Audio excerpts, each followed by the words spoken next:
నమస్కారం, welcome to Suman TV. నేను గీతాంజలి. నమో నారసింహ. ప్రస్తుతం నేను భద్రాచలంలో ఉన్నటువంటి గోవింద కల్పవృక్ష నారసింహ సాలగ్రామ ఆశ్రమం దగ్గర ఉన్నానండి. ఎంత అదృష్టమో ఇన్నిసార్లు ఆ స్వామివారిని దర్శించుకోవడం అనేది. ఎప్పుడూ పండగ వాతావరణం ఉంటుంది, నిత్యం ముడుపులు కట్టేవాళ్ళు ఉంటారు, అలాగే వివిధ కార్యక్రమాలు జరుగుతూ ఉంటాయి, స్వామిని దర్శించుకుని వెళ్ళే వాళ్ళు ఉంటారు, ఇలా సందడిగానే ఉంటుంది. అయితే నేను ప్రత్యేకంగా ఇక్కడికి రావడానికి విశేషం ఏంటంటే, త్వరలో రాబోతున్నటువంటి ఆషాఢ అమావాస్య. సాధారణంగా అమావాస్యలు ఆశ్రమంలో చాలా విశేషంగా ఉంటాయి. ప్రత్యేకించి ఈ ఆషాఢ అమావాస్యకి కొన్ని హోమాలు ఉన్నాయి. ఇంకా చెప్పాలంటే బుద్ధిమాంద్యంతో కొంతమంది పిల్లలు జన్మిస్తూ ఉంటారు. అలాగే చిన్నపిల్లలు ఆటిజం అనేది ఎక్కువగా చూస్తున్నాం మనం. అసలు ఇవి రావటం అనేది నిజంగా బాధాకరమే. కానీ వీటికి ఒక పరిహారం ఉంది. స్వామివారే దానికి ఒక పరిహారం తెలియజేస్తారని చెప్తారు గురువుగారు కృష్ణ చైతన్య స్వామివారు. మరి ఎలా, అసలు ఏం చేస్తారో ఆ రోజున తెలుసుకుందాం. వివరించేందుకు మనతో పాటు ఉన్నారు నృసింహ ఉపాసకులు, ఆశ్రమ నిర్వాహకులు కృష్ణ చైతన్య స్వామి గురుగారు. వారితో మాట్లాడదాం. గురుగారు నమస్కారం అండి. నమస్కారం అమ్మా. గురుగారు, ఆషాఢ మాసం అమావాస్య గురించి మాట్లాడదామండి. ఎందుకంటే నేను విన్నాను అమావాస్యలు చాలా విశేషం. ఎప్పుడు చూసేదే తెలిసిందే. ఎక్కువగా తండోపతండాలుగా వస్తూ ఉంటారు, స్వామి అనుగ్రహం పొందుతూ ఉంటారు. అయితే ఈసారి ఇంకా విశేషం ఏంటి? ఈ హోమాలు కానీ, ఇందాక నేను చెప్పినట్టుగా ప్రత్యేకించి పిల్లల కోసం అని చెప్పి కొన్ని కార్యక్రమాలు చేస్తున్నారని విన్నాము. అవి ఏంటి వివరించి? సాధారణంగా మనకు ఈ కల్పవృక్ష నరసింహస్వామి వారి ఆశ్రమంలో మనం అమావాస్య నాడు చేసేటువంటి విశేషమైనటువంటిది మహాలక్ష్మి ఆరాధన. మొట్టమొదటిది అంటే ఏ ఇంట్లో కూడా అలక్ష్మి అనేటువంటి దోషాలు ఉండకుండా మోక్షలక్ష్మి, స్థిరలక్ష్మి అనుగ్రహం ఉండాలి అనేటువంటి సత్సంకల్పంతో చాలా విశేషంగా ప్రతి అమావాస్య రోజు స్వామివారికి సంబంధించినటువంటి దాంట్లో ప్రాతకాలంలో గోపూజ, స్వామివారికి సంబంధించినటువంటి తిరుమంజనం, 9 కలశాలతో విశేషమైనటువంటి తిరుమంజనం, అనంతరం సంతాన ప్రాప్తి కోసం ప్రత్యేకంగా ఉదయం హోమం, వైనతేయ హోమం చేసి తదనంతరం వాళ్ళందరికీ కూడా గరుడ ప్రసాదాన్ని, సంతానం ఎవరికైతే సంతానం కోసం ఇబ్బంది పడుతున్నారో వాళ్ళందరికీ కూడా సంతాన ప్రాప్తి గరుడ ప్రసాదం ఇవ్వడం, సాయంత్రం 4 గంటల నుంచి కూడా శ్రీ మహాలక్ష్మి అమ్మవారి హోమం, అదేవిధంగా మహాసుదర్శన నారసింహ హోమం చాలా విశేషంగా అష్టముఖ గండబేరుండ జ్వాలా నారసింహస్వామి వారికి సంబంధించిన హోమం, ఆయుష్య హోమం, ఇవి మనం చేసేటువంటి కార్యక్రమం.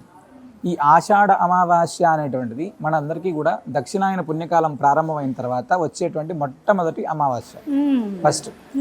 అయితే ఆషాఢం నుంచి కార్తీకం వరకు కూడా చాతుర్మాస్యం 4 నెలలు కూడా ఏదైనా మంత్రాన్ని జపం చేసుకోవడం, స్వామివారికి సంబంధించినటువంటి నామ సంకీర్తన చేయడం, ఇవన్నీ కూడా చాలా విశేషమైనటువంటి శుభం ఈ రోజులో చేస్తాయి. అయితే ఆషాఢ మాసంలో వచ్చేటువంటి అమావాస్య రోజు మనం ఎందుకు ఇక్కడ విశేషంగా ఈ యొక్క దాంతో చేస్తున్నట్టే ఆడి అమావాస్య అంటాం మనం. ఆడి అమావాస్య అనేటువంటి దాంట్లో మనం చేసేటువంటి చిన్న పూజ, చిన్న దానం, చిన్న హోమం ఏదైనా కూడా విశేషమైనటువంటి ఫలితం ఇస్తుంది, ఫస్ట్. రెండో విషయం ఏంటంటే, మన స్వామివారికి సంబంధించిన సన్నిధిలో ఇక్కడ 2 విశేషమైనటువంటి ఫలితాలని భక్తులు పొందడానికి అవకాశం ఉంటుందమ్మా. ఒకటి స్వామివారికి సంబంధించినటువంటి ప్రదక్షిణ, రెండవది గోసేవ. మనకు ఎలాంటి గ్రహ దోషాలు ఉన్నప్పటికీ కూడా గోశాలలో ఒక 10 నిమిషాలు ఉంటేనే మనకు అద్భుతమైనటువంటి ఫలితం వస్తుందని చెప్పి మనకు పెద్దలు చెప్తారమ్మా. అలాంటిది మనకున్నటువంటి ఎలాంటి దోషాలనైనా కూడా నివారణ చేసేటువంటి అత్యద్భుతమైనటువంటి హోమాన్ని మనం స్వామి సన్నిధిలో చేసుకుంటున్నాం. ఈ 2 కూడా గోశాలలో చేసుకోవడం అనేటువంటిది అత్యద్భుతమైనటువంటి భాగ్యం. అది మనకు ప్రతి అమావాస్య, పౌర్ణమి తిథులలో ఉంటుంది. అయితే మనం చాలా ఇళ్లలో చూస్తుంటాం, సంతానానికి సంబంధించినటువంటి విషయంలో సంతానం వచ్చినటువంటి వాళ్ళు కొంతమంది ఇబ్బంది ఉంది, సంతానం లేక ఇబ్బంది పడేటువంటి వాళ్ళు కొంతమంది. సంతానం లేక ఇబ్బంది పడేటువంటి వాళ్ళ కోసమే వైనతేయ హోమాన్ని మనం చేస్తూ గరుడ ప్రసాదం ఇవ్వడం ఒకటైతేమా, అదేవిధంగా పుట్టిన తర్వాత అంటే బుద్ధిమాంద్యంతో, ఆటిజం అనేటువంటి దాంతో, అంటే ఓవర్గా వాళ్ళ యొక్క ప్రవర్తనలో ఉండేటువంటి దాంతో, మందబుద్ధి ఉండి ఇబ్బంది పడేటువంటి వాళ్ళు అందరి కోసం ప్రత్యేకంగా కూడా ఆనాడు అష్టముఖ గండబేరుండ జ్వాలా నారసింహ హోమాన్ని మనం చేస్తున్నాము. అంటే దీని ప్రభావం చేత వాళ్ళలో కొంచెమైన మార్పు వస్తుంది అనేటువంటి సంకల్పం. ఎందుకంటే మనం చాలా అమావాస్యల్లో ఇక్కడికి వచ్చేటువంటి వాళ్ళందరికీ కూడా ప్రత్యేకంగా దృష్టి తీసేటువంటి కార్యక్రమం మనం చేస్తున్నాం. ప్రతి అమావాస్య ఉదయం 8 గంటల నుంచి సాయంత్రం 6 గంటల దాకా ప్రత్యేకంగా ఈ అమావాస్య ఇంకా విశేషం అమ్మా. ఆషాఢ అమావాస్య అంటే నార్మల్గా ప్రతి అమావాస్య రోజు మనం ఇక్కడ దిష్టి తీస్తున్నామని చెప్పాము. ఆ దిష్టి తీసేటువంటి క్రమంలో ప్రత్యేకంగా వీటిని ఇలా తయారు చేసి ఇందులో ప్రత్యేకమైనటువంటి వస్తువులని, ద్రవ్యాలని ఉంచి ఒక మనిషి ప్రత్యేకంగా దీనికోసం ఉంటారమ్మ, వారే సపరేట్గా తీస్తారు. ఇవన్నిటిని కూడా ముందు రోజే అంటే సుదర్శన మంత్రాత్మకంగా వీటన్నిటిని కూడా అభిమంత్రించి, మన్య సూక్తంతో సుదర్శన మంత్రాత్మకంగా అభిమంత్రించి వీటి పూజ అయిన తర్వాత ఎవరికి వాళ్ళు ప్రతి మనిషికి కూడా అంటే ఒక్కొక్కరికి ఒక్కొక్క వ్యక్తికి ఒకటి వాడుతూ ప్రత్యేకంగా చేస్తారమ్మ. అంటే ఒక కుండ లోపల ఉన్నటువంటి ద్రవ్యము, కొబ్బరికాయ. ఇది ఇదంతా మన కలిపి దిష్టి తీస్తారు. దిష్టి తీస్తారు. దిష్టి తీసి దాన్ని అక్కడ పగలగొట్టి వాళ్ళకి సంబంధించినటువంటిది అంటే తర్వాత ఏం చేయాలనేటువంటిది అక్కడ ఉన్నటువంటి వాళ్ళు చెప్తారు. చాలా విషయం అంటే దృష్టి అనేటువంటిది మానవ జీవితాన్ని పట్టి కుదిపేస్తుంటుందమ్మా. నార్మల్గా ఎంత పెద్దవాళ్ళైనా అంటే అది రోగపరంగా కావచ్చు, శరీరం నిస్సత్వం అయిపోవడం కావచ్చు, ఏదైనా ఒక గ్రహ ప్రభావాలు కావచ్చు, ఖచ్చితంగా చాలామంది మార్పు చూసాం మేము. అంటే నేను కూడా అమావాస్య అయిన తర్వాత ఒకసారి ప్రత్యేకంగా దృష్టి తీయించుకుంటున్నాం అమ్మ. అంటే స్వామివారి సన్నిధిలో అంత విశేషమైనటువంటిది. దీన్ని తీయించుకోవడానికి చాలామంది అంటే ఆరోగ్యం ఇబ్బంది పడేటువంటి వాళ్ళు కావచ్చు, గ్రహ ప్రభావాలు ఉండేటువంటి వాళ్ళు, దృష్టి దోషాలని బాధపడే వాళ్ళు ప్రత్యేకంగా వచ్చి తీయించుకొని వెళ్ళిపోతున్నారు. అంత విశేషం. మొత్తం ఇలాగే ఉంటుంది. ఇలానే ఉంటుంది. ప్రతి ఒక్కరికి ద్రవ్యం ఉంటుంది. ద్రవ్యాలు ఉంటాయండి.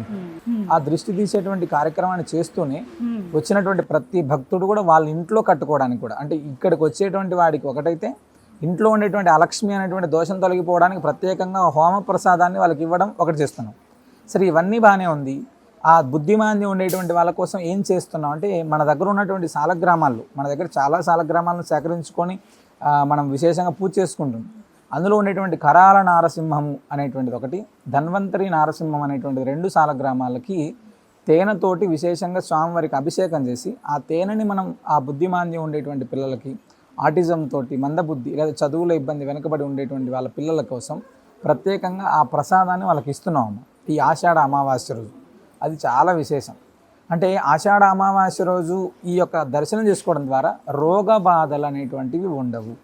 ఫస్ట్ స్వామివారిని చూసి అంటే రోగ బాధలు ఎందుకు ఉండవు అంటే ఇప్పటి నుంచి కూడా ప్రారంభమయ్యేదంతా కూడా రోగాలకు సంబంధించినటువంటి సమయం కూడా వస్తుంది. వర్షాకాలం అనేటువంటిది పూర్తిగా రోగాలకు సంబంధించినటువంటి అలాంటి రోగ బాధలు ఏవి కూడా మన కుటుంబానికి ఉండకుండా ఉండాలి అనేటువంటి సంకల్పంతో విశేషంగా మనం ఈ యొక్క హోమాలు, అదేవిధంగా స్వామివారికి సంబంధించినటువంటి అభిషేకం, ఇవన్నీ విశేషమైనటువంటి పూజలు ఇక్కడ మన దగ్గర జరుగుతాయి.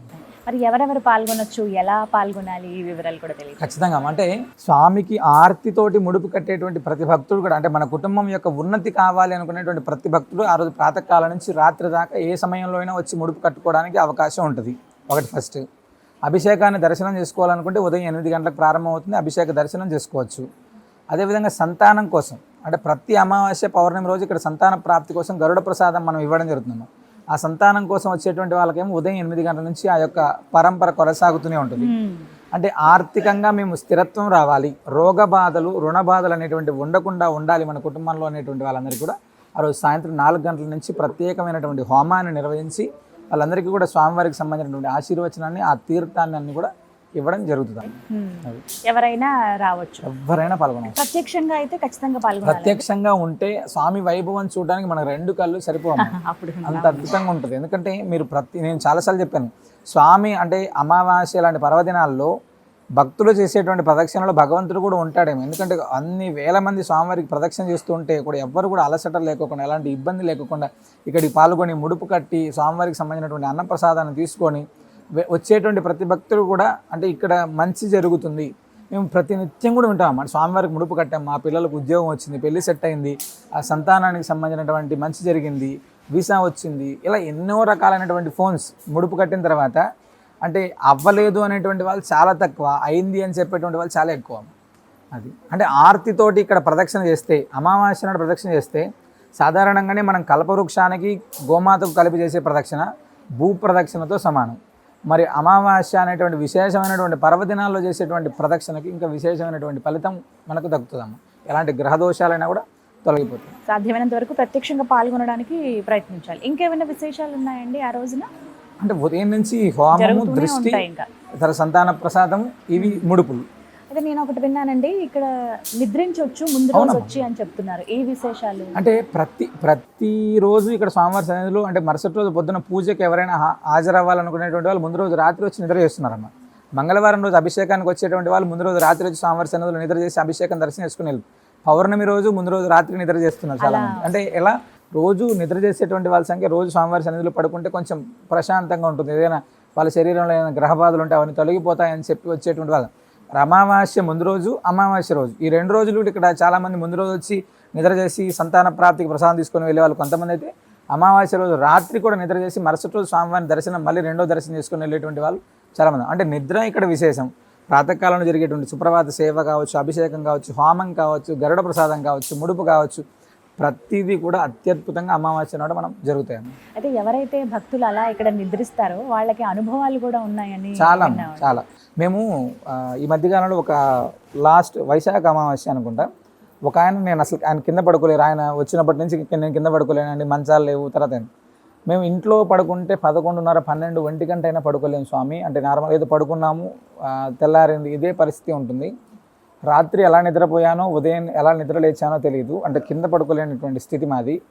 నిజంగా భగవంతుడు ఇక్కడ ఉన్నంతసేపు కూడా ఎంత అద్భుతమైనటువంటి ఆలాపన, అంటే స్వామికి ఏదో కైంకర్యం చేస్తున్నట్టు, సేవ చేస్తున్నట్టు, శరీరం అంతా కూడా ఒక తేలిక అయినట్టు, ఇవన్నీ కూడా చాలా బ్రహ్మాండంగా ఉంది. అలా చెప్పేటువంటి వాళ్ళు చాలా ఎక్కువ అమ్మ.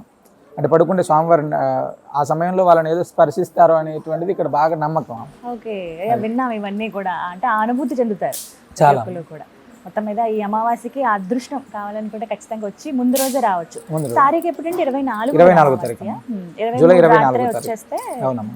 ముందుగా ఫోన్ చేసి ఏమైనా చెప్పాలండి, డైరెక్ట్ గా రావాలి? అంటే ఏదైనా హోమాల్లో పార్టిసిపేట్ అవ్వాలి అనుకున్నప్పుడు ఖచ్చితంగా వాళ్ళని అడిగి వస్తే మంచిదమ్మా.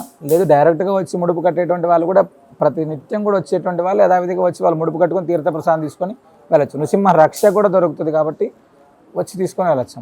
మొత్తం మీద చాలా విశేషంగా ఉండబోతోంది. ధన్యవాదాలు గురువు. నమస్కారం. విన్నారు కదండి, ఆషాఢ అమావాస్య. సాధారణంగా ఆశ్రమంలో అమావాస్యలు చాలా ప్రత్యేకం ఇంత చెప్పినట్టుగా. అయితే జరగబోయేటువంటి కార్యక్రమాలు ఆ రోజున ఏమున్నాయి అన్నీ వివరించారు. మీకు కుదురుతుంది అని అంటే కనుక 23 సాయంత్రానికల్లా ఇక్కడ ఉంటే, అలాగే ఇక్కడే మీరు ఆశ్రమంలోనే నిద్రించి ఒక రాత్రి నిద్ర చేసినట్టు కూడా ఉంటుంది. ఒక దివ్యమైన అనుభూతి అది. తెల్లవారుతుండగానే స్వామివారి దర్శనం చేసుకుని అమావాస్యలో జరిగేటువంటి ఆ హోమాలు మీ శక్తి కొలది మేము హోమం చేయించుకోవాలనుకుంటున్నాం అంటే కనుక మీరు ముందుగా చెప్తే మంచిది. లేకుంటే అప్పుడు వచ్చినప్పుడు మీరు ముందుగా మీ పేరు గోత్రం నమోదు చేయించుకుని హోమంలో మీరు కూడా కూర్చోవచ్చు. స్వయంగా స్వామి ఎదురుగుండనే ఇక్కడే హోమగుండం ఉంటుంది. ఆ హోమగుండం దగ్గర అందరూ కూర్చుని హోమం చేసుకోవచ్చు. అలాగే ఎవరైనా బుద్ధిమాంద్యం ఉన్న పిల్లలు, కొద్దిగా ఆటిజం ఉందండి మా బాబుకి, తగ్గట్లేదు, చాలా ప్రయత్నాలు చేసాం అన్నవాళ్ళు ఖచ్చితంగా రండి. స్వామి దగ్గర నిజంగా ఒక పరిహారం అయితే దొరుకుతుంది. క్రమేణా నార్మల్గా పిల్లలు అవ్వడం అనేది చాలామంది ఉన్నారు ఇక్కడ. చాలామంది వాళ్ళు ఇలా నిదర్శనం అని చెప్పి వాళ్ళు చెప్పిన వాళ్ళు ఉన్నారు, ఎంతోమంది భక్తులు. ఏమో మనకు కూడా అలా అయ్యి మన పిల్లలు బాగుండొచ్చు. ఒక్కసారి ప్రయత్నించండి, వచ్చి చూడండి. అలాగే దిష్టి తీసే కార్యక్రమం కూడా ఉంటుంది. మనకి ఇళ్లల్లో ఇవన్నీ కుదరవు. అలాంటిది నరసింహస్వామి వారి సన్నిధిలో మనకి ఈ విధంగా అవకాశం ఉన్నప్పుడు ఎవరో వదులుకోవద్దు. నేను చెప్తున్నానని కాదు కానండి, చాలామంది వారి వారి అనుభవాలు చెప్పి జీవితంలో మేము మా మార్పుని చూసాము, ఒక మార్పునని చెప్పారు. అలాంటి అనుభూతి మీరు కూడా చెందాలంటే ఖచ్చితంగా రండి. భద్రాచలంలో రాముల వారి సన్నిధికి 100 మీటర్ల దూరం అంతేనండి. ఎవరిని అడిగినా చెప్తారు కల్పవృక్ష నరసింహస్వామి వారి ఆశ్రమం ఎక్కడ అని చెప్పి. చక్కగా రండి, స్వామివారిని దర్శించుకోండి. నమస్కారం.